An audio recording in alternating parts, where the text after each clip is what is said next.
വല്ലാത്തൊരു പഹയം തന്നെ അല്ലേ. ഒരു ടാർജറ്റ് കിട്ടിയ അപ്പൊ തന്നെ കമ്പ്യൂട്ടറിലെ ഇൻപുട്ടിൽ അങ്ങോട്ട് കുറച്ച് ഡീറ്റെയിൽസ് ചേർക്കണം.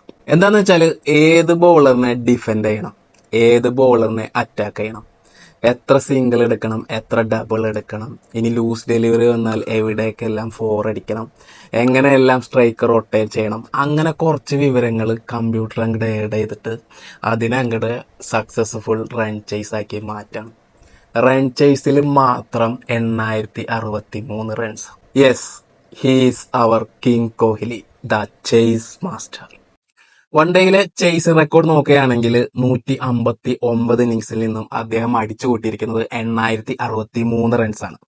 ഇതിൽ ഹയസ്റ്റ് സ്കോർ വരുന്നത് 183, ആവറേജ് വരുന്നത് 64.50, സ്ട്രൈക്ക് റേറ്റ് 93.24. സ്ട്രൈക്ക് റേറ്റ് 80 അല്ല, 85 അല്ല, 90 അല്ല, 90 മേലെയാണ് 93.24. ഇനി 41, 50, 28 സെഞ്ചുറി. ഒരു രക്ഷയില്ലാത്ത റൺ ചേസിങ് അല്ലെ. റൺ ചേസിലുള്ള ആദ്യത്തെ 5 ബാറ്റ്സ്മാൻമാരെ നോക്കുകയാണെങ്കിൽ കാലിസ് 5575 റിട്ടയർഡായി, സനത് ജയസൂര്യ 5742 റിട്ടയർഡായി. പിന്നെയുള്ളത് നമ്മുടെ ക്യാപ്റ്റൻ രോഹിത് ശർമ്മ 6115 റൺസ്. പക്ഷെ കോഹ്ലിനെ മറികടക്കാൻ യാതൊരു ചാൻസും കാണുന്നില്ല. ഇനി വിരാട് കോഹ്ലി 8063. ഫസ്റ്റ് ഉള്ളത് 8720 നമ്മുടെ സാക്ഷാൽ സച്ചിൻ ടെണ്ടുൽക്കർ. സോ കറന്റ്ലി കളിക്കുന്ന പ്ലേയേഴ്സ് ഒന്നും ഈ ഒരു റെക്കോർഡ് മറികടക്കാനാവുമെന്ന് ഇപ്പൊ അടുത്തൊന്നും ചിന്തിക്കേ വേണ്ട. ഇനി റൺ ചേസിൽ സച്ചിനെയും കോഹ്ലിനെയും ഒന്ന് ചെറുതായി കമ്പയർ ചെയ്യുകയാണെങ്കിൽ സച്ചിൻ 8720 റൺസ്, കോഹ്ലി ആണെങ്കിൽ 8063 റൺസ്.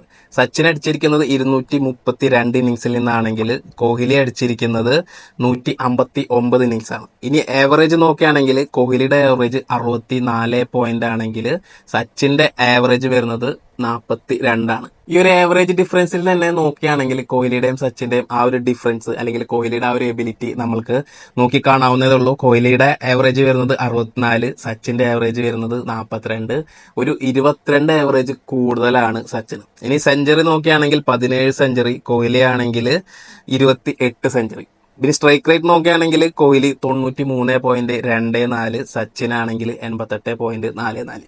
ഇനി സക്സസ്ഫുൾ റൺ ചേസ്, അതായത് കോഹ്ലി റൺ ചേസ് ചെയ്തതിൽ ഇന്ത്യ ജയിച്ചിട്ടുള്ളത് മാത്രം എടുക്കുകയാണെങ്കിൽ 105 മാച്ചിൽ നിന്നും 5913 റൺസാണ് കോഹ്ലി എടുത്തേക്കുന്നത്.